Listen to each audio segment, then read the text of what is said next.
जनादेश है, उसे हाथ जोड़कर सर झुका करके स्वीकार करता हूं। दतिया चुनाव कांग्रेस की सीट कांग्रेस के पास है। ये अलग बात है कि पिछले विधानसभा चुनाव से भी हमने 1700 वोट ज्यादा पाए। अनुशासन को बनाए रखने के लिए अगर कोई दोषी होगा तो निश्चित तौर पर उस पर कार्रवाई की जाए। क्या कहा प्रदेश अध्यक्ष जी? अनुशासन को बनाए रखने के लिए कोई दोषी पाया जाएगा तो उस पर कार्रवाई होगी? मैंने गलत तो नहीं सुना ना? एक बार फिर से सुनिए। अनुशासन को बनाए रखने के लिए अगर कोई दोषी होगा तो निश्चित तौर पर उस पर कार्रवाई की जाए। कैसी हड़बड़ाहट है दतिया हार की? क्या से क्या कह रहे हैं प्रदेश अध्यक्ष हेमंत खंडेलवाल? बीजेपी एक चुनाव क्या हारी, पूरे खेमे में बौखलाहट है। कांग्रेस एक चुनाव क्या जीती, पूरे प्रदेश में जश्न मन रहा है। मान सकते हैं क्योंकि कांग्रेस के पास तो जीत का टोटा है, लेकिन बीजेपी दतिया चुनाव क्या हारी, मानो सन्नाटा पसर गया यहां से वहां तक। सवाल अब इस बात पर उठने लगे हैं कि इतनी ये हार हुई है तो इसकी जिम्मेदारी लेगा कौन? एक बारी में कह देना तो आसान है कि नरोत्तम मिश्रा के आंसुओं के सैलाब में डूब गई बीजेपी की नैया दतिया में, लेकिन क्या नरोत्तम मिश्रा के आंसुओं का सैलाब अपने आप निकला था?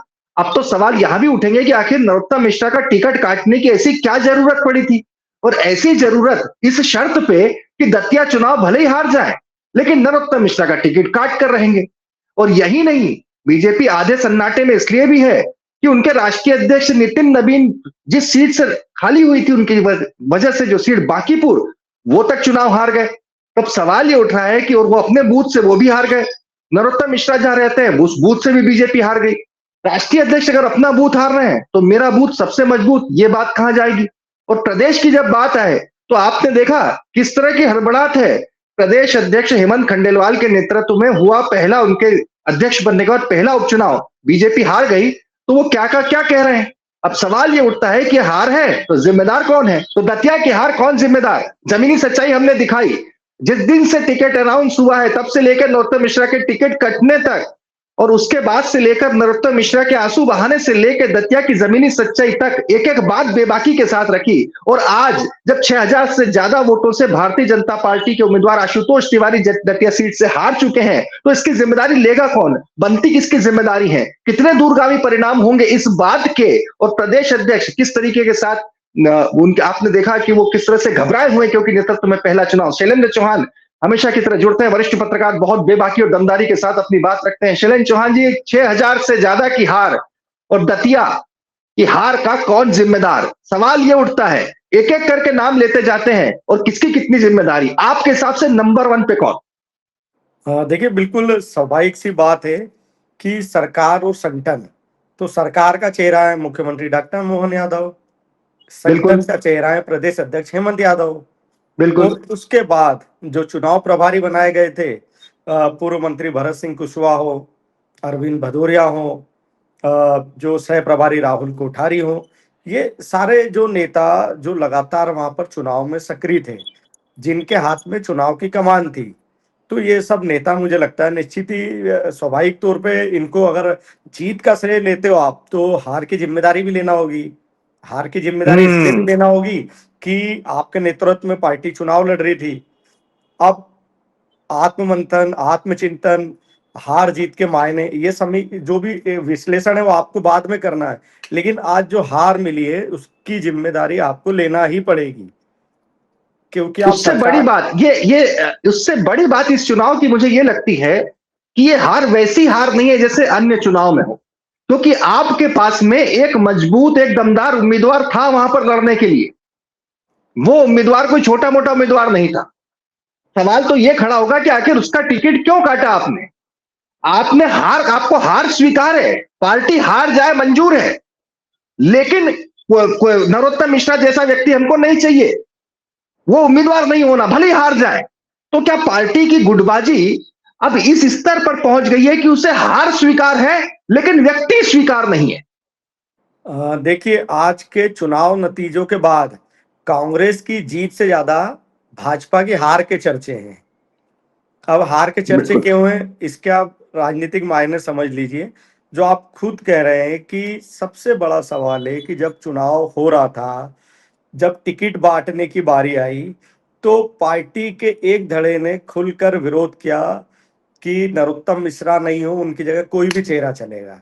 ठीक है, आपने जिम्मेदारी ली कि हम किसी भी चेहरे को स्वीकार कर लेंगे, पर हेमंत खंडेलवाल हो, सीएम हो या जितने भी संगठन के नेता, ये कोई भी सार्वजनिक तौर पे कुछ नहीं कह रहा था। मैं इसके लिए उन नेताओं को जिम्मेदार ठहराऊंगा जो बाहर के हैं, वो मध्य प्रदेश का प्रभार लेके यहाँ पे राजनीतिक आनंद जो ले रहे हैं, जो संगठन के कार्यकर्ताओं की मेहनत का जो असली मजा ले रहे हैं, जैसे शिव प्रकाश हो, महेंद्र सिंह हो, ये सब भी रोज वहां दिन भर घूम रहे थे, इन्हीं सब ने मिलकर टिकट काटा। ठीक है, आपने अगर नरोत्तम मिश्रा का टिकट काटा, आपकी पार्टी की पॉलिसी थी, आपने कोई नीति बनाई, आप कोई प्रयोग करना चाहते थे, तो ये प्रयोग आपका तब सफल होता जब बीजेपी आज जीत जाती। आज आपका प्रयोग असफल हुआ है, तो इस हार का ठिकरा आप सब पर फुटना तय है। अब आप फिर ये बयान दे दे कि या ये बात की अनुशासन, जिस तरह भी अध्यक्ष जी की बात आई, अध्यक्ष जी को सुना अनुशासन वाली बात कि जिनने अनुशासन तोड़ा। अरे भाई, अनुशासन क्या तोड़ा आपने? सबसे पहले तो पार्टी का जो टिकट दिया था, जिस दिन से ही विद्रोह की चिंगारी जो फूटी थी, आप उन्हीं कार्यकर्ताओं को साथ नहीं ला पाए, तो ये तो आपका फेलियर है। क्यों 5,000 कार्यकर्ता जो नाराज था, जो सड़कों पे आया था, वो आपके साथ काम के लिए क्यों नहीं उतरा? और अगर वो 5,000 कार्यकर्ता काम करने लग जाते तो पार्टी जीत जाती। मतलब उन लोगों ने काम नहीं किया, उनने काम इसलिए नहीं किया।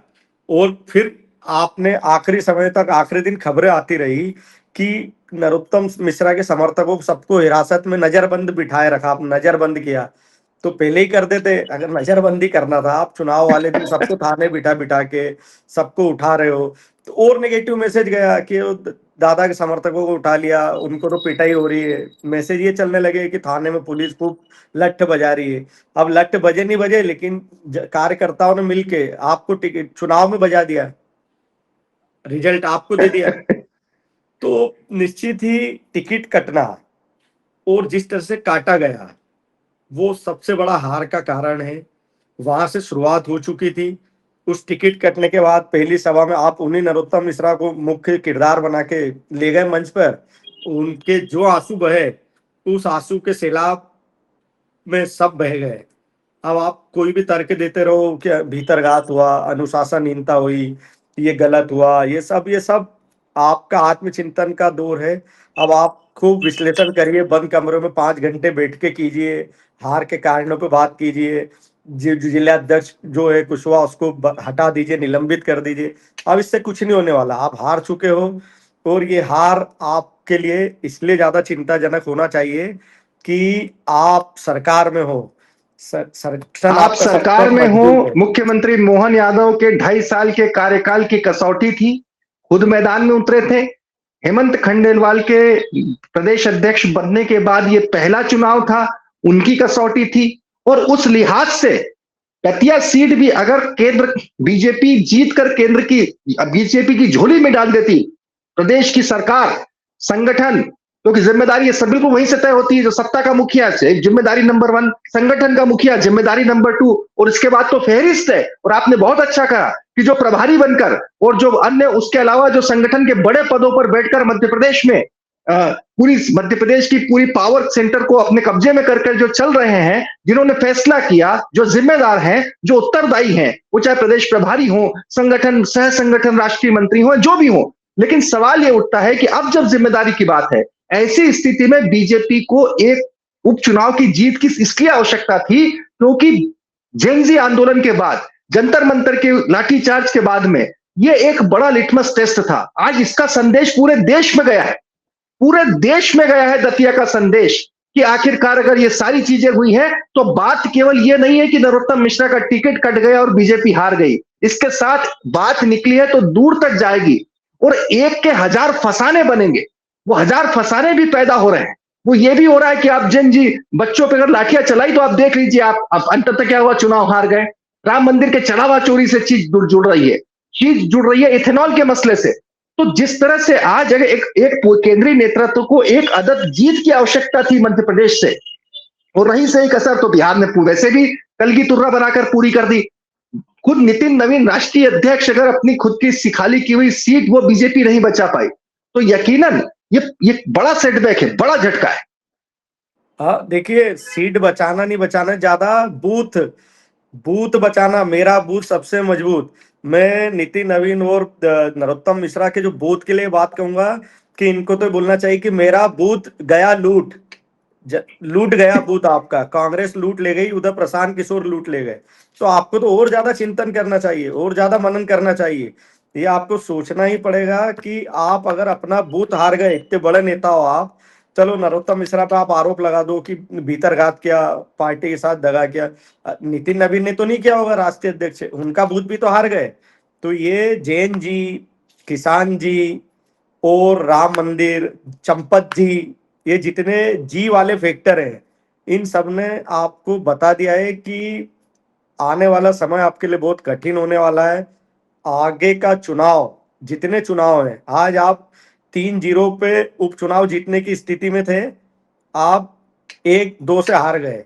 तो आज सवाल यही है कि जितने जी हैं, जिस तरह से शैलेंद्र जी ने बताया कि जितने जो जी हैं वो बीजेपी को किस तरीके के साथ तकलीफ दे रहे हैं, और बड़ा सवाल यह है कि जहां पर एक लिटमस टेस्ट था, आज पूरे देश में संदेश चला गया। अब सवाल यहां पर यह है कि जब जिम्मेदारी हार की बात है, वहीं दूसरी तरफ इस जीत ने जीतू पटवारी को जो ऑक्सीजन दी होगी, यकीन मानिए कांग्रेस में पूरे प्रदेश में जगह जगह पर कांग्रेस ने दतिया जीत का जश्न मनाया, जुलूस निकाला। लंबे समय के बाद कांग्रेस दफ्तर को पटाखे फोड़ने और मिठाइयां बांटने का सुअवसर प्राप्त हुआ।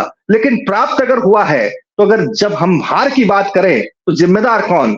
अब तक वीडियो देखकर आपको समझ में आ गया होगा कि जिम्मेदारों की फहरिस्त तो बहुत लंबी है, लेकिन यह क्या सारे लोग जिम्मेदारी लेंगे या फिर ले देकर हार का ठीकरा नरोत्तम मिश्रा का पर फोड़कर अपने आप को इस इल्जाम से बरी समझेंगे? आप क्या सोचते हैं इस बारे में? कमेंट करके हमें जरूर बताइएगा। वीडियो अच्छा लगे शेयर करना, ज्यादा अच्छा लगे सब्सक्राइब करना।